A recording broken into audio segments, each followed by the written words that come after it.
Estamos estudiando doctrina fundamental y estamos viendo las cosas elementales, las cosas básicas de lo que es el conocimiento de Dios y de su palabra.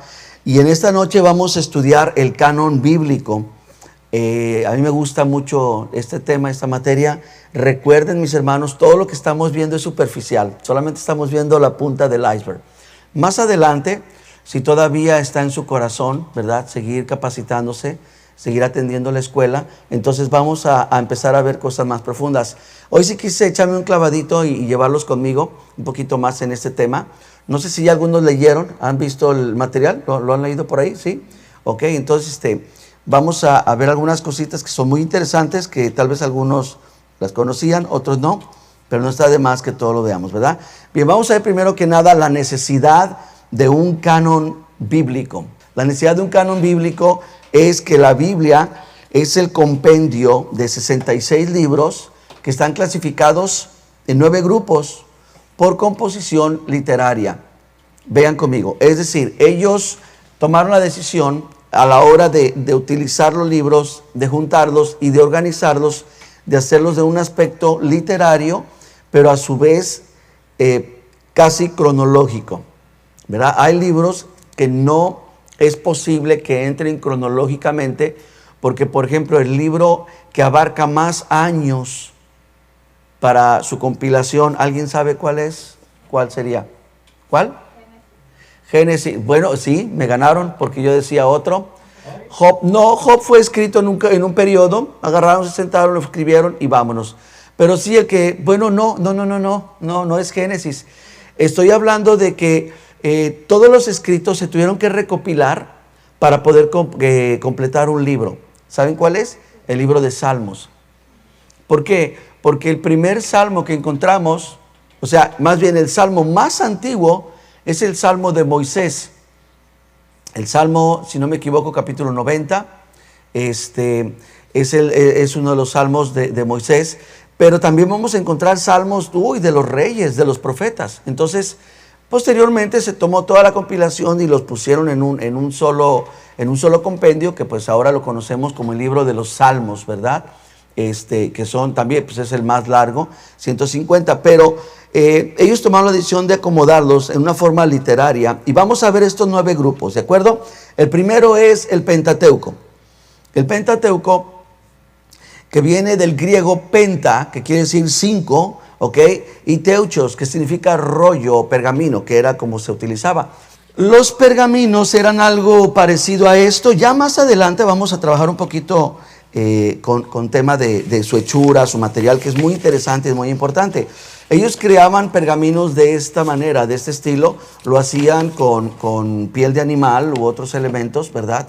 Cuando ya se modernizaron, porque antes lo hacían con escritos en piedra o en otros elementos, ¿verdad?, que duraran, como las tablas, ¿verdad?, que en realidad eran piedras. Entonces ellos utilizaban esto y por eso le llamaban Pentateuco, porque eran los 5 rollos, ¿ok? Lo que ahora conocemos como Génesis, Éxodo, Levítico, Números y Deuteronomio. ¿Recuerdan? De hecho, estuvimos viendo esto la semana pasada. Bien, entonces tenemos el primer grupo, el Pentateuco o pergamino, ¿verdad? Y se le llamó así, y así se le clasificó, aunque están incluidas ahí las leyes y está incluido la historia primaria, ¿verdad?, de la historia bíblica, ¿verdad? También viene el segundo grupo, son los libros históricos. Estos libros históricos son, por su contenido histórico, también geográfico, geológico y cultural, etcétera. Vamos a encontrar mucho contenido en ellos. Ese es el segundo grupo de libros. El tercer grupo de libros es el grupo poético. Ahora, son poéticos por la forma literaria, ¿ok? Por la forma melódica, por la rima, algunos por acrósticos, ¿ok? Otros por poemas o refranes, ¿de acuerdo? Entonces, síganme aquí. Muchos escritores fueron inspirados por el Espíritu Santo. De hecho, todos. Pero ya la manera en que escribían, recuerdan lo que vimos. Si algo que hacía el Señor era respetar la personalidad del escritor y le daba la libertad, ¿verdad? De manera que uno de los salmos más impresionantes lo estuvimos estudiando mientras teníamos aquí nuestras reuniones de oración los sábados, el Salmo 119, ¿verdad? Impresionante, que era una manera acróstica tanto en su alfabeto hebreo, pero no solamente en su alfabeto hebreo, sino, por ejemplo, la primera palabra del alfabeto hebreo, que dicho de paso, el segundo nivel nos vamos a meter a hebreo y griego, ¿ok? Para que ahí se pongan las pilas. En el segundo, la primera letra del alfabeto es Aleph. Entonces, esta palabra la utilizó David como acróstico. Entonces, todos los primeros 8 versículos que ustedes leen del Salmo 119, del 1 al 8, comienzan con esa palabra. Entonces, con esa letra.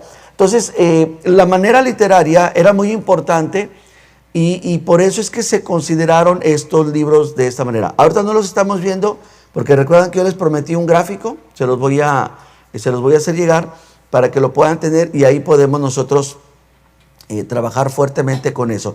Entonces tenemos los libros poéticos. ¿Alguien me puede decir los libros poéticos que recuerden o que consideren? Cantares, muy bien. ¿Cuál? Salmos, Proverbios, Eclesiastés. Bueno, sí, es que hubo una subdivisión, es correcto. Salmos ya lo pusieron también por acá. Cantares, ¿ok? Entonces, se fijan, tiene mucho que ver la cuestión, se toma muy en cuenta la cuestión melódica. Les repito, Salmos, por ejemplo, es un libro que abarca muchísimos años y muchísimos autores, ¿verdad? Lo increíble, por ejemplo, uno de ellos, de los descendientes del mismo Coré, que murmuró contra Moisés, que hizo una rebelión, que se abrió la tierra y se fueron directo al infierno, mismos descendientes de este hombre, Dios en su gracia les permitió ser restaurados y también ellos fueron escritores de muchos de los salmos, ¿verdad? Otro de los libros que estaban en cierto conflicto, por ejemplo, Eclesiastés, ¿ok? Donde Eclesiastés en algunos aspectos, en algunos lugares, raya la línea de salir, ¿verdad?, del canon, de salir de lo bíblico por el concepto que tiene este hombre. Entonces, ¿por qué se aceptó este libro? Lo vamos a ver más adelante. No en estas clases, lo vamos a ver más adelante. Pero ¿por qué se aceptó este libro? Es muy interesante y también es muy importante. Porque uno de los libros que más quedaría casi afuera es uno de ellos, ¿no? Entonces, esos están clasificados dentro de los libros poéticos. El número 4 serían los profetas mayores. Los profetas mayores no es porque sean de más importancia, ¿ok? Eso es muy importante, sino que es por el escrito tan extenso y explícito que hubieron en sus libros, ¿verdad? En lo que ellos registraron, en sus registros. Después sigue el quinto grupo, serían los profetas menores. Y obviamente es por el escrito tan corto y simplificado del libro, ¿verdad? Síganme aquí un momento. La diferencia es abismal. Pensar entre el libro de Isaías, ¿verdad?, o el libro de Jonás. Cuando el libro de Jonás marca puntos muy básicos, muy sencillos y no tan extensos. Sin embargo, el libro de Isaías abarca un compendio muy largo. Por ejemplo, Isaías capítulo 6, versículo 1. En el año en que murió el rey Usías, estaba yo en el templo y vi al Señor, y explica ahí esa visión que tuvo. Esa es la visión y el llamamiento de Isaías. Pero cuando nos vamos hasta el número 66, ya pasaron años, pasaron muchas cosas, tanto históricamente como en el entorno bíblico o espiritual. Pero sin embargo, Jonás es un libro que se cree que no lleva más allá de 7 meses de lo que se vivió, ¿verdad? Se cree que el llamamiento de Jonás, ve a Nínive y predícale y dile que será destruida, se cree que fue un tiempo en el que escuchaba la voz y tenía que procesarla. Se cree que despuesito agarra el barco y se va para España en vez de irse para el rumbo de Nínive. Entonces, estos periodos son cortos. ¿Cuántos días duró en el pez? 3 días. ¿Cuántos días habrá durado en el mar? No eran distancias tan larguísimas que llevaban meses viajar, en este caso de Israel a España, lo que era en aquel entonces a donde él se dirigía. Entonces son periodos no tan largos. Esta experiencia de Jonás no fue más allá de 1 año. ¿Recuerdan cuántos días Dios le dio a Nínive para ser destruida? ¿Cuántos? 40. Entonces, saquen cuentas. ¿Cuánto pudo haberse tardado Dios hablándole a él? Cabezón, ve y predícales. ¿Cuánto tiempo tardó él en subirse en el barco y la experiencia del barco con la tormenta más el pez y haberlo aventado? Y de allí corren los 40 días, ¿verdad? En el día 40 él se agarra, se prepara todo, está listo, ¿verdad? En primera fila, esperando ver la destrucción, y no la hubo. Entonces, ¿se fijan? Es un libro extremadamente corto. Entonces, no quiere decir que un profeta es más importante que el otro. Es que sus contenidos abarcaron bastante tiempo, abarcaron bastante, profecías, bastante revelación o bastantes circunstancias que se dieron. Pero ese es el caso de los profetas menores. Vamos al grupo número 6, los evangelios. Los evangelios, algo muy importante, es el tema de la descripción sinóptica que se está refiriendo al que está hablando. ¿Por qué es esto? Porque son personas que fueron testigos, ¿ok? Testigos visuales, testigos que estuvieron allí. Entonces ellos están catalogados como sinópticos, los evangelios sinópticos de la vida, la muerte y la resurrección de Cristo anunciado. Obviamente, quien no es apóstol es Lucas, ¿verdad? Vamos a recordar eso, ya teniendo presente. Lucas no es apóstol, tampoco Marcos, ¿ok? Entonces los evangelios son escritos, ahora sí que quedamos empatados, 2-2. 2 escritos por apóstoles, ¿quién es uno de los apóstoles? Mateo, ¿y el otro? Juan. ¿Y qué pasó? ¿Qué hacemos con Marcos? Marcos no es apóstol, ¿verdad? Pero en realidad Marcos no lo escribió, o más bien Marcos fue el escriba, Marcos fue el secretario, ¿verdad? Que estuvo anotando ahí todos los registros que Pedro, el apóstol Pedro, se lo dio. Entonces tomaron la decisión de poner al evangelio bajo la firma de Marcos en vez de Pedro. Está bien, ¿verdad? No nos afecta a nosotros en nada.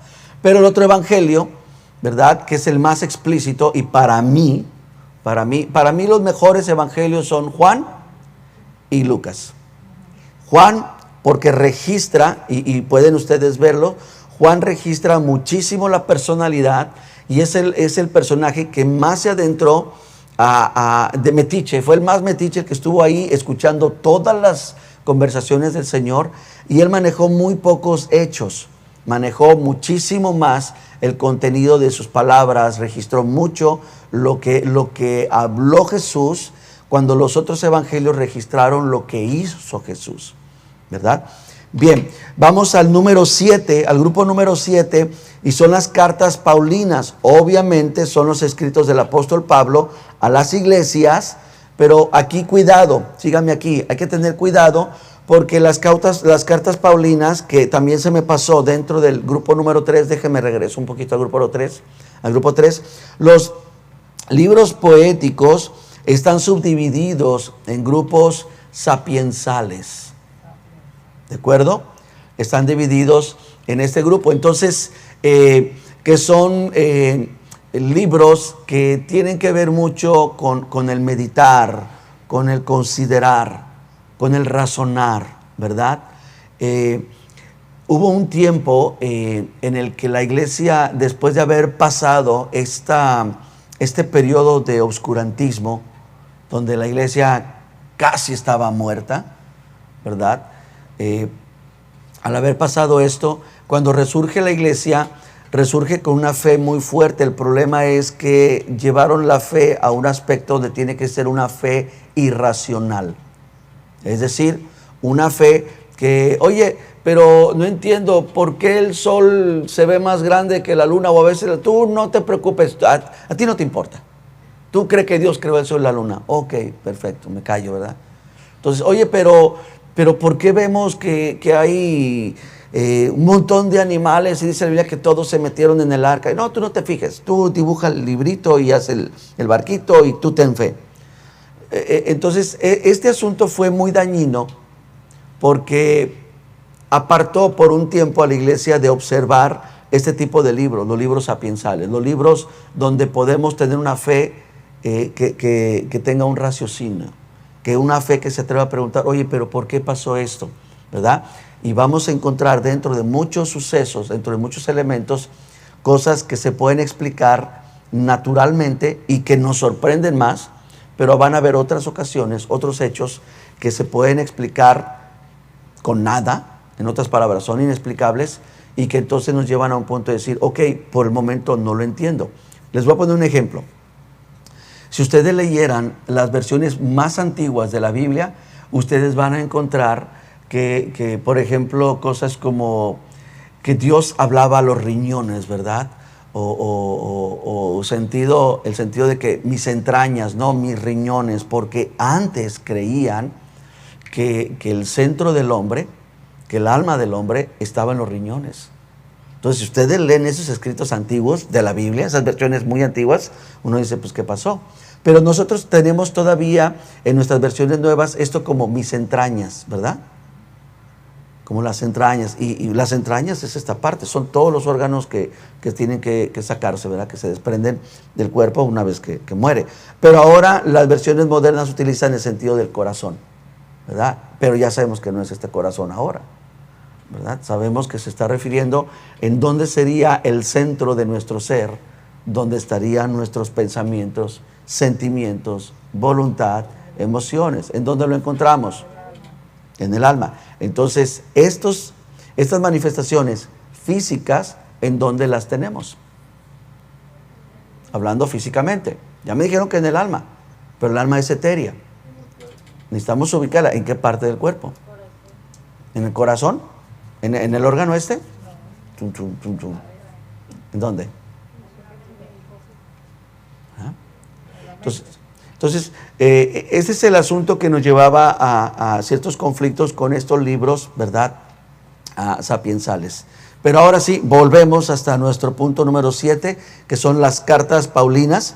Y en esta vemos también unas subdivisiones, ¿ok? Está Pablo escribiendo a 3 grupos diferentes. 1, a la iglesia en general. 2, a personajes específicos, pero dentro de estos personajes específicos, número 3, a personajes pastorales. ¿Ok? Entonces, dentro de las cartas paulinas encontramos que se dirige a estos 3 grupos, que gracias a Dios eran cartas privadas, a Timoteo, a Tito, Filemón, eran cartas privadas, pero gracias a Dios que alguien se atrevió, no sé si ellos, los mismos personajes, se atrevieron a decir, miren, esto es lo que me escribió Pablo, ahí les va, muchachos, ¿verdad? Pero gracias a Dios que tenemos esa oportunidad de encontrar esas cartas tan personales, tan individuales y que ahora pues son de dominio público, ¿no? Vamos al número 8, que son nuestras cartas generales, y en las cartas generales tenemos a los escritores y escritos que van a son de diferentes autores, y también a una audiencia universal, ¿verdad? Por ejemplo, el apóstol Pedro, Judas, varios más que tenemos por ahí. Entonces, ese es el 8º grupo, las cartas generales. Y el 9º grupo, los libros escatológicos, ¿verdad? Que hablaban de eventos futuros y finales en cuanto al cumplimiento y consumación de acuerdo con la predestinación divina. ¿De acuerdo? Y es curioso, es interesante, porque al dividir el Antiguo Testamento, o sea, toda la Biblia, al haberla dividido en Antiguo Testamento y en Nuevo Testamento, es muy interesante que en ambos grupos encontramos en ambos testamentos, encontramos casi todos los grupos. Nos faltan algunos grupos en el Nuevo Testamento, pero por lo menos los más básicos, los más elementales, los encontramos. Hechos de los Apóstoles, ¿en qué grupo lo pondríamos? Cartas generales, no, porque no entraría como carta, aunque comienza diciendo, oh excelentísimo Teófilo, te te mandé el primer. Entraría en históricos, porque el contenido principal registra la historia de la iglesia. Entonces, ya tenemos nuestro grupo histórico en el Nuevo Testamento, ¿verdad? Recuerden que tenemos, vamos a eliminar el Pentateuco, tenemos el histórico, poético, pues no lo tenemos, ¿verdad? Pero profético, Apocalipsis, no, estamos en el Nuevo Testamento, ¿verdad? En el Nuevo Testamento, en el Antiguo Testamento tenemos cargado, ¿verdad? De proféticos. En el Nuevo Testamento pensando, ¿cómo encontraríamos? ¿Cuáles podrían ser nuestros libros proféticos en el Nuevo Testamento? ¿Tendríamos o no? Hay profecías en varios. Exacto. Exacto. Pero el asunto es que tendríamos que reubicarlo afinando ese punto. Están mencionando, Carmen, que hay varias profecías de la venida de Cristo, pero entraría en un aspecto que, ¿cómo se le llamaría? Es profético, pero no podemos dejarlo ahí. Tenemos que reacomodarlo al grupo escatológico, porque una de las cosas que marcaría la venida de Cristo es el fin de los tiempos. ¿De acuerdo? Entonces, no tenemos básicamente grupos proféticos. ¿Por qué? Por una sola razón. Porque los libros proféticos del Antiguo Testamento, ¿cuál era su anunciamiento? Era sobre figura de quién? Del que había venido, que es Cristo. Entonces, ¿por qué no tenemos libros proféticos? Porque nosotros en este periodo neotestamentario somos el cumplimiento de todo lo escrito atrás, incluyendo el tabernáculo caído de David, que ya lo veremos más adelante, ¿verdad? Entonces, no contamos con este grupo, ¿verdad? Aunque tenemos el Apocalipsis, pero no lo podemos poner allí, porque Apocalipsis tiene un lugar más privilegiado dentro de los grupos, que ¿cuál sería? Escatológico, ¿verdad? Sería en el grupo escatológico. No lo ponemos como un libro en el grupo profético, sino lo ponemos en el escatológico. ¿Por qué? Porque las profecías pasadas eran para el cumplimiento de Cristo, quien había de venir. Pero sí tenemos un libro escatológico en el Antiguo Testamento.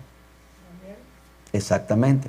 Daniel. ¿Por qué? Porque aunque es un libro profético, y observen, es histórico, porque menciona a los reyes con los que estuvo Daniel, aunque nos da todas estas circunstancias, aunque nos está hablando de la diáspora que tuvo Israel en aquel entonces, aún así Daniel está marcando escatológicamente no solamente los acontecimientos de Cristo, sino los acontecimientos después de Cristo, que son los que empatan con Apocalipsis. Entonces tenemos casi un empate. ¿Se fijan? Tanto en el Antiguo Testamento como en el Nuevo tenemos escatología, tenemos historia, y pues tenemos obviamente, sí tenemos eventos proféticos como lo mencionaban, ¿verdad? Bien, ahora, ¿por qué no son 50 o 75 libros que tenemos? ¿Por qué? ¿Por qué esa cantidad de libros son los que no pueden componer la Biblia? La respuesta es sencilla y la tienen ustedes, porque para que fueran parte del canon bíblico se antepusieron 5 principios a considerar que un libro quedara dentro de lo que sería nuestra biblioteca divina, ¿ok? Vamos a ver los 5 principios que se utilizaron para canonizar los escritos antiguos. El primero, autoritativo. Autoritativo quiere decir que provenía de la mano de Dios. Es decir, hacernos esta pregunta: ¿es este libro palabra de Dios? Es decir, ¿contiene la autoridad de Dios? ¿Sí o no? Y eso fue algo que empezaron ellos a trabajar. Lo leían, lo estudiaban y decían, bueno, vamos a ver si está el sello de Dios en este libro. Entonces, ese era uno de los principios. El segundo principio que se utilizaba era el profético. Profético quiere decir que el escritor fue un hombre de Dios y que fungió como profeta de Dios. Pero en el sentido, aquí hay que tener cuidado, en el sentido del mensaje inspirado por el Espíritu Santo y que su contenido tuvo cumplimiento profético. Es decir, cuando hablamos de esto, no es que tiene que tener un sentido escatológico, sino que la profecía, porque recuerden que la profecía no es meramente palabras futuristas, sino la profecía son palabras reveladas de Dios al hombre con una audiencia específica, dirigidas a un grupo específico en acontecimientos específicos. En otras palabras, todas las iglesias, cuando abren su congregación, su local el domingo, y los pastores predican, están profetizando. No, pero no están hablando de futuro. No, pero eso no es la profecía. La profecía es la palabra inspirada por Dios, dada a la congregación. Entonces, se tenía que contar con tres cosas principales. Ok, voy a repetir lo profético. Claro que sí.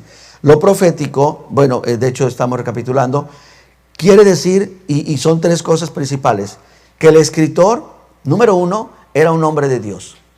No era un sinvergüenza, no era un canalla, era un hombre de Dios.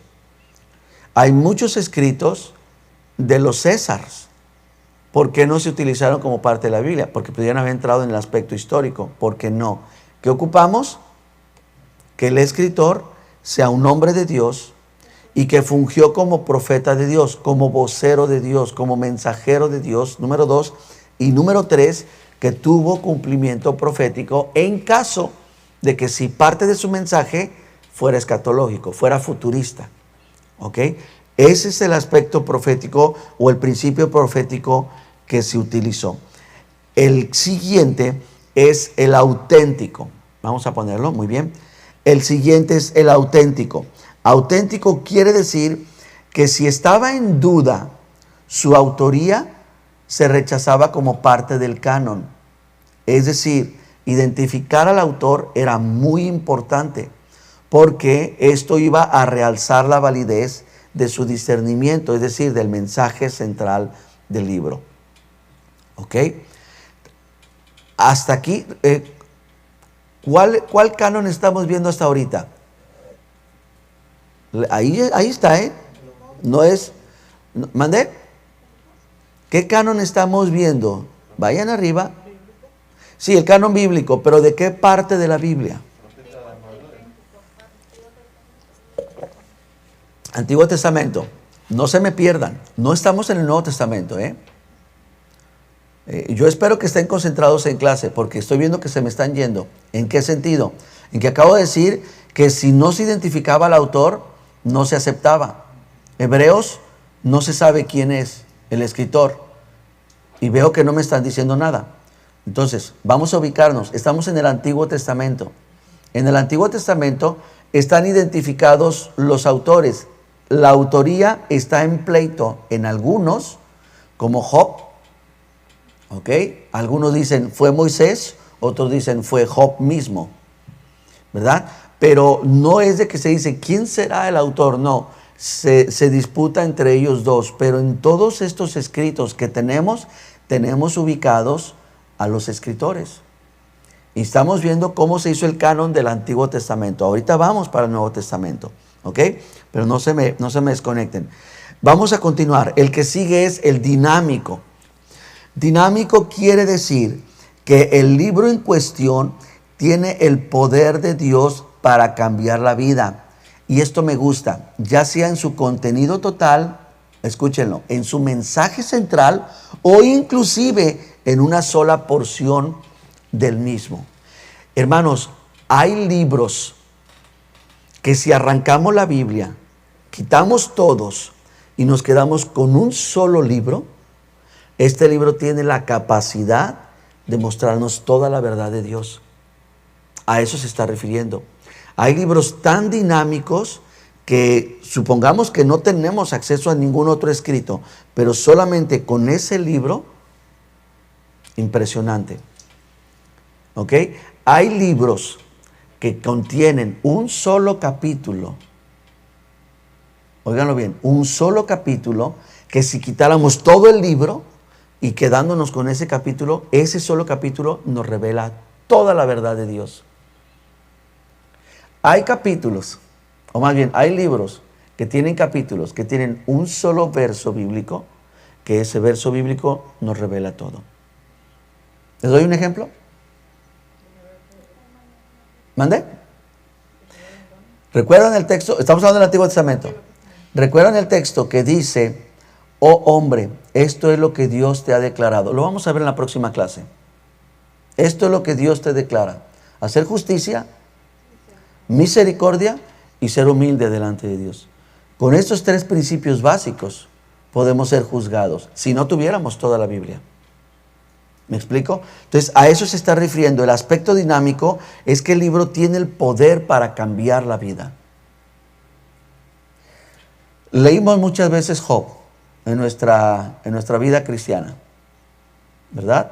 Escuchamos 2 que 3 predicaciones de él, pero no fue hasta que lo estudiamos nosotros, en la manera en que lo estudiamos, que podemos encontrar todo el contenido tan impresionante de un hombre que todos lo creíamos justo, pero que aún le faltaba ser perfeccionado y cómo Dios lo perfeccionó. Y podríamos hablar de cada uno de los libros. Algunos tienen más, otros menos, pero es impresionante. Esto que se buscaba era muy importante. La dinámica del libro que tenía el poder de cambiar a una persona, a una vida humana. Vamos al que sigue, es recibido, reunido y usado. Esto quiere decir recibido, reunido y usado, de que serían estas preguntas. ¿Fue escrito por el pueblo de Dios? Perdón, fue recibido, gracias por corregirme. ¿Fue recibido por el pueblo de Dios? Es decir, el pueblo de Dios, porque recuerden una cosa, Dios escogió a un pueblo. El propósito de este pueblo no era para que fueran los únicos. Recuerden que el propósito inicial de Dios, una vez que el hombre pecó, era levantar una nación santa. Pedro nos lo revela. Real sacerdocio, linaje escogido, pueblo adquirido por Dios. ¿Para qué? Para anunciar las virtudes del que nos llamó de tinieblas a luz. Entonces, era, en primer lugar, recibido por el pueblo de Dios. El pueblo de Dios recibió ese libro, porque el pueblo de Dios, aunque no estaba el Espíritu de Dios en ellos, sí tocaba al pueblo, sí despertaba. Vemos varias ocasiones en la Biblia que dice, y despertó el Espíritu de Dios a fulano de tal, o despertó el Espíritu de él, ¿verdad? Entonces, este tipo de manifestaciones eran para que pudieran decir, sí, este libro me inspira confianza, este libro me inspira, puedo discernir que viene de Dios. Entonces, también se utilizaba mucho esto, y esto fue por el pueblo de Dios. Aquí no hay iglesia, no existe la iglesia, aquí no existe el Nuevo Testamento, estamos en el Antiguo Testamento. Entonces, número 1, recibido. ¿Fue recibido por el pueblo de Dios? Si es así, entonces, al ser recibido, quiere decir que había sido aceptado y clasificado, ya sea como las Escrituras, o como la ley, o como los profetas. Es aquí donde se salva el libro de Eclesiastés. ¿Por qué? Porque Eclesiastés fue escrito por el mismo hombre que escribió Proverbios, ¿verdad? Y por el mismo hombre que escribió Cantares. Eclesiastés, hermanos, les va a sorprender, fue escrito en el momento de peor relación, de peor condición espiritual de Salomón. Fue escrito, hermanos, en el periodo donde Salomón empezó a adorar a otros dioses. Por eso es que Eclesiastés le temblaban las piernas y me van a sacar. Es cuando está saliendo poco a poco. Ahora, ellos tenían una lista de lo que ellos consideraban escrituras, las cuales se usaban y se leían en las sinagogas. Era impresionante. Ellos tenían un cuartito muy especial, muy santo, muy sacro para ellos, donde tenían recopilados este tipo de pergaminos que yo les enseñaba, y tenían toda una colección de ellos, ¿verdad? Los reyes eran los únicos que podían darse el lujo de tener una biblioteca privada y tener escribas que tomaban el escrito original de Isaías, por ejemplo. Bueno, Isaías fue después de los reyes, entonces vámonos atrás de Moisés, ¿verdad? El Éxodo. Y lo escribían y lo podían tener en su biblioteca privada. De ahí en más, no. Solamente, obviamente, el templo de Jerusalén, y las principales sinagogas que se habían establecido son las que iba uno, copiaba el libro, y ya tenemos nuestro libro de Primera de Samuel, ¿no? Y estaban bien contentos porque ya tenían Primera de Samuel. Entonces era como ellos lo tenían. El historiador Josefo dijo que desde Artajerjes, ¿ok?, el último libro, que es Malaquías, había sido registrado y que todo lo posterior no era considerado digno del mismo crédito que los escritos anteriores. Esto es que nadie, óigalo bien, porque aquí es lo que nos va a ayudar a diferenciar de la Biblia cristiana a la católica, ¿ok? Nadie se atrevió a añadir o a quitar una vez que recibieron los escritos de Malaquías. ¿Qué pasó? Malaquías fue escrito aproximadamente poco más de 400 años antes de Cristo. Escribió Malaquías su libro, y era una protesta contra los líderes, contra los reyes, contra el sistema de gobierno que había, contra el sistema espiritual que estaba también tan corrupto, y también contra el pueblo que estaba muy mal espiritualmente. Entonces, después de Malaquías, de haber escrito ese libro, años después, los eruditos, los estudiosos, no existían todavía los fariseos, después nos vamos a meter a estudiar historia bíblica. Los eruditos, los sacerdotes, los levitas, todo este grupo de líderes religiosos dijeron: todos estos escritos vemos como lo vimos, estos son los puntos que cumplen, pero empezaron a surgir otros escritos, como por ejemplo el escrito de Macabeos, ¿verdad?, que es un libro que se considera histórico pero apócrifo. Quiere decir no aceptado por el canon. Los mismos judíos rechazaron ese libro bajo lo que ellos tenían. Ahí está, las escrituras, sí lo tenemos en la parte de abajo, sí. Escrituras, ley o profetas. Macabeos y todos los demás, Judí, Tobías, etcétera. Yo no sé mucho de esos escritos, pero todos estos escritos no entraban en ninguno de estos tres grupos. Para ellos existían esos tres grupos. Nosotros ya después hicimos un montón, históricos, proféticos, catológicos, etc. Pero para ellos solamente tres grupos: la ley, las escrituras o los profetas. Entonces no entraban, no cabían ahí, entonces eran desechados. Entonces el canon judío, por decirlo así, el canon del Antiguo Testamento se selló. Dijeron, es Génesis el primero, es Malaquías el último.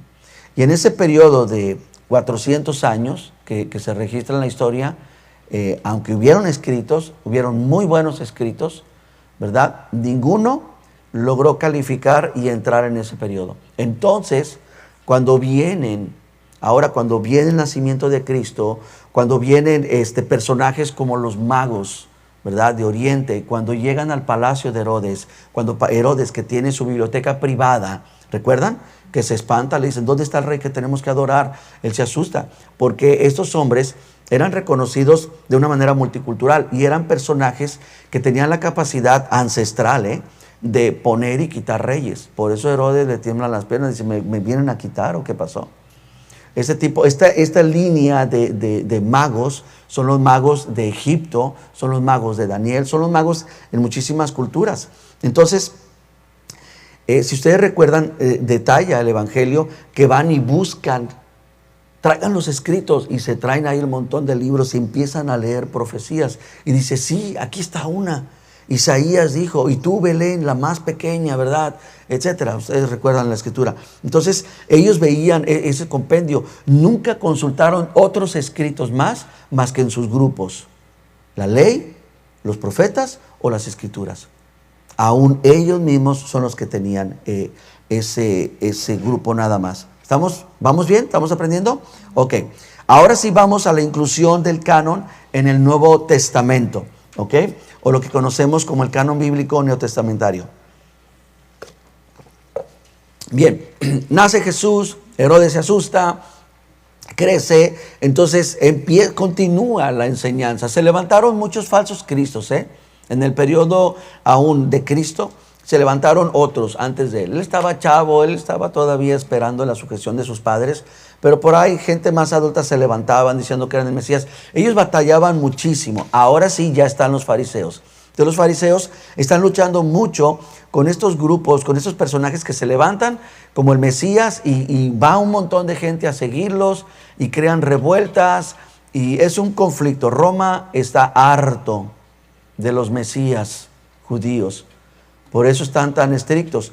Pero aún en todo eso, desde Jesús, su ministerio, muerte, resurrección y sus discípulos, ellos se referían a las Escrituras, a ninguno de los escritos del Nuevo Testamento. Cuando ellos se referían a las Escrituras, se referían al Antiguo Testamento.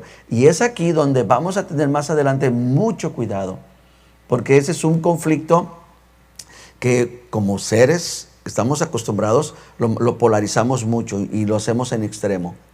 Nos salimos completamente de la ley cuando dice la palabra misma en el Nuevo Testamento que tenemos que atender las Escrituras. Cuando las mismas palabras de Jesús fueron, escudriñen las Escrituras. Y uno va a buscar a Pablo, uno va a buscar a la carta de los romanos. No. Se está refiriendo a las de atrás, ¿verdad?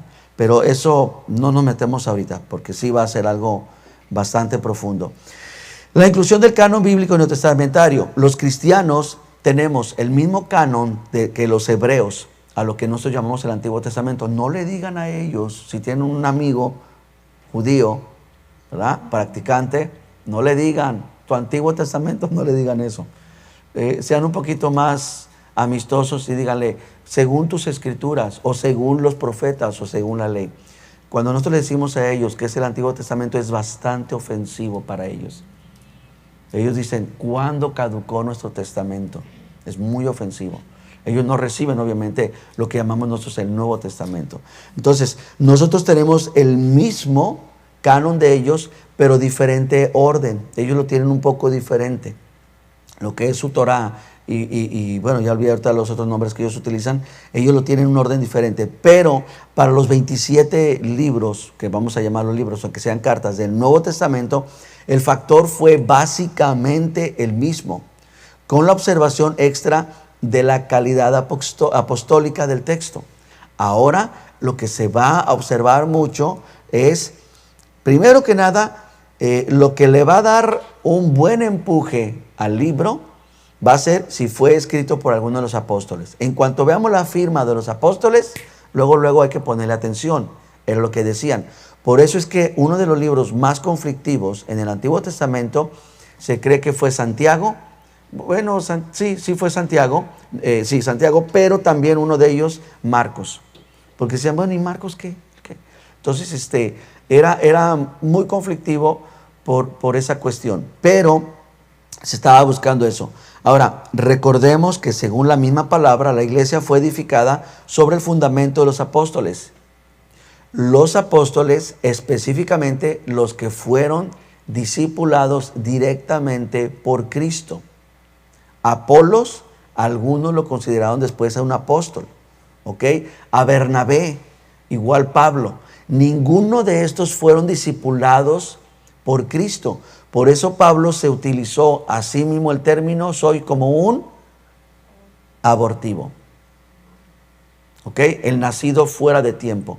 Pero Bernabé, y vieron varios apóstoles, ahí lo menciona la Biblia, ninguno de ellos es considerado como los apóstoles del Cordero, salvo los apóstoles que estaban allí, ¿ok? Entonces, aunque el apóstol Pablo no fue testigo presencial de la enseñanza y de la vida de Cristo, Pedro reconoce, esto es lo que nos ayudó bastante, ayudó a los teólogos a reconocer las cartas de Pablo como escritura, que es cuando Pedro hace mención de los escritos de Pablo y dice, son difíciles de entender, ¿verdad? Pedro decía, está pesado ese hermanito, ¿ok? Ahora, en Sidonio de Hipona, en el 393 después de Cristo, déjame ver si lo tenemos aquí, no, en el 393 después de Cristo, no se le dio ningún poder o autoridad que no tuvieran de antemano. Eso es importante, hermanos, porque hay un pleito entre la iglesia católica, la iglesia cristiana y otros movimientos acerca de la canonización. Por eso es que se andan peleando. No, que tu Biblia está alterada. No, que tu Biblia está chafa. Y ahí se agarran, ¿no? Tenemos que entender algo. hubieron concilios, se reunieron hombres de Dios en diferentes periodos de la historia cristiana. Y en este específicamente es donde se acordó, dijeron, ok, estos son los libros. Pero no es que ellos son los que tenían la autoridad para decir, este sí es de Dios, este no es de Dios. No fueron ellos.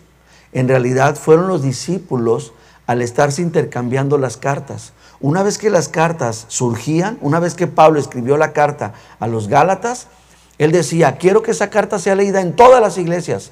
Entonces la copiaban y la mandaban a otros continentes. Entonces la autoridad canónica, por decirle así, ya estaba de antemano desde antes. Solamente lo que sucedió es que aquí se le dio el sello de decir, ok, lo que hemos visto en la historia, porque ellos estaban más cercanos que nosotros a las fechas bíblicas. Entonces decían, nosotros hemos visto que sí, estos escritos han sido ya considerados como escrituras, estos no. Por ejemplo, hay un evangelio de Pedro, no se le reconoce. Ustedes toman los escritos de Pedro y bueno, nosotros tal vez no seamos tan expertos, ¿no? Pero ustedes saben que hay estudiosos que manejan la caligrafía, leyendo algo pueden detectar la personalidad, pueden detectar el temperamento de las personas. Entonces ellos hacían un análisis y decían, ok, este es Pedro. Pero cuando toman los otros escritos, el evangelio de Pedro, el evangelio de Judas, dicen, no, este y este no son los mismos. Entonces empezaban a hacer estudios y decían, no, históricamente, es decir, no concuerda los años que vivió Pedro con ese tipo de cosas. Hay cosas que no están bien, no, mejor va para afuera. Y es como se consideraban como libros apócrifos. ¿Ok? Ahora, vamos a empezar a concluir. ¿Quién añadió los capítulos a la Biblia? Esto está bien interesante y se los quise poner para no esperarnos tantos meses. Y porque yo quiero que ustedes consideren, tenían pergaminos, tenían rollos. Y estaba el pastor, ¿no? Vamos a usar ese término, el pastor. Trajeron su pergamino y todos, amén. Ok, hoy les voy a hablar, no podía decir de Isaías 53. Hoy les voy a hablar de los martirios de nuestro Mesías, ¿verdad? Del sufrimiento del Mesías. No eran páginas. Y ahí estaban los hermanitos. Pero cuando lo encuentren, digan amén. Se tardaban un montón. Entonces, gracias a Dios, Stephen Langton, allá en el siglo XIII más o menos, vamos a leerlo. La división de la Biblia en capítulos se debe al clérigo inglés Stephen Langton. Él hizo a principios del siglo XIII esta división de capítulos cuando era maestro en la Universidad de París. Y esto ayudó muchísimo. Fíjense, primero ya tenían libros, ¿verdad? Pero él fue el que tuvo la idea de dividirlo en capítulos. Y esto, entiéndanlo, hermanos, porque ahorita voy a poner este ejemplo. Ustedes llegan y encuentran un lugar limpio. Encuentran un lugar donde se sientan. Encuentran un lugar preparado, ¿sí o no? ¿Ok? Pero hubo alguien que tuvo que venir a limpiar, que tuvo que poner sillas, tuvo que poner mesas, tuvo que quebrarse la cabeza y decir, ¿dónde siento a este? ¿Dónde pongo a este? ¿Cómo pongo aquí esto? Entonces, el que este hombre se haya sentado y decir, voy a ponerle capítulos, fue un trabajo impresionante, porque tenía que considerar con mucho cuidado el no romper la continuidad bíblica. Entonces, eso fue un trabajo impresionante. ¿Ok? La división de capítulos de Langton es la que ahora la mayoría de las Biblias lo usan. ¿Quién añadió los versículos de la Biblia? Ahora vamos a ver 3 siglos después, fíjense, después de 3 siglos, ¿ok? A mediados del siglo XVI, el conocido impresor y humanista, era un humanista y era francés, Robert Einstein, Einstein facilitó aún más el estudio de la Biblia. Su intención era fomentar el estudio y era complicado hacer estudios grupales, congregacionales. Entonces se dio cuenta de lo práctico que sería tener un único sistema de numeración, tanto en capítulos como en versículos. Entonces él dijo, ok, ya tenemos capítulos, pero ahora lo vamos a dividir en versículos. Y este hombre tuvo todavía un trabajo más complicado en dividir los versículos, que fue de mucha ayuda, pero escúcheme bien, de mucho daño. Porque es ahí donde después la gente empezó a tomar textos fuera de contexto. En cuanto se numeraron, la gente dejó de atender el capítulo completo. En cuanto se capituló, dejaron de atender el libro completo. Entonces, bueno, ya no le hacemos caso al libro, ahora hacemos caso a un pedazo de pastel. Pero cuando se pusieron versículos, tantito peor, ¿verdad? O sea, esto dio pie a que se pudiera estudiar mejor la Biblia, pero también fue como el chavo, sin querer queriendo, un daño que causó a gran sector de la iglesia, que empezaron a tomar y sacar la Biblia de su contexto. Bien, Einstein, está raro su nombre. Este hombre dividió el Nuevo Testamento, lo que se conoce como las escrituras griegas cristianas, con una nueva numeración de versículos y los combinó con los de la Biblia hebrea. La primera Biblia impresa que incluyó totalmente la división de capítulos y versículos fue la llamada Biblia de Ginebra, que se publicó en 1560. Bueno, ahorita vamos a ver las referencias. Vamos a las referencias de la Biblia. En los últimos años, las diferentes editoriales bíblicas, Sociedades Bíblicas Unidas, etcétera, de las más antiguas, estas fueron equipando cada vez más la Biblia y vieron cómo mejorar cada ejemplar, y entre las mejoras hicieron lo que se conoce como referencias. Vamos a ver un ejemplo, ¿ok? Aquí les tengo una porción de Isaías. Estamos viendo que los capítulos y los versículos nos permiten hallar cualquier pasaje bíblico. Vamos a ver. Aquí tenemos Isaías capítulo 40. ¿Qué hicieron? Dividieron la Biblia en capítulos. El capítulo 40. Primero el libro. Tenemos Isaías, perfecto. Pero ahora se empezó a dividir. Entonces tenemos aquí el libro, el capítulo y el versículo. ¿Ok? Que en este caso es el versículo 13. Después las editoriales tuvieron a bien a crear lo que conocemos ahora como referencias. Vamos a ver, por ejemplo, Pablo. Dice la escritura en el 13, aquí está, ¿verdad? Dice, ¿quién ha tomado las proporciones, del Espíritu de Jehová, y quién como su hombre de consejero puede hacerle saber algo? Eso es lo que dice Isaías 40:13. Y esta cita la utilizó el apóstol Pablo, tomó estas palabras, esa referencia, y ahora se pueden encontrar fácilmente. Cuando ustedes tienen una Biblia con referencias, pueden encontrar que Pablo la citó en Romanos 11:34 y en 2 Corintios 2:16. En ambos casos, él está tomando la cita de Isaías 40:13. Y Pablo lo definió de esta manera: porque ¿quién entendió la mente del Señor? ¿O quién fue su consejero? Entonces, se fijan, esto es como se dio el canon. Esta ha sido la evolución de la Biblia, de una manera superficial. ¿Ok?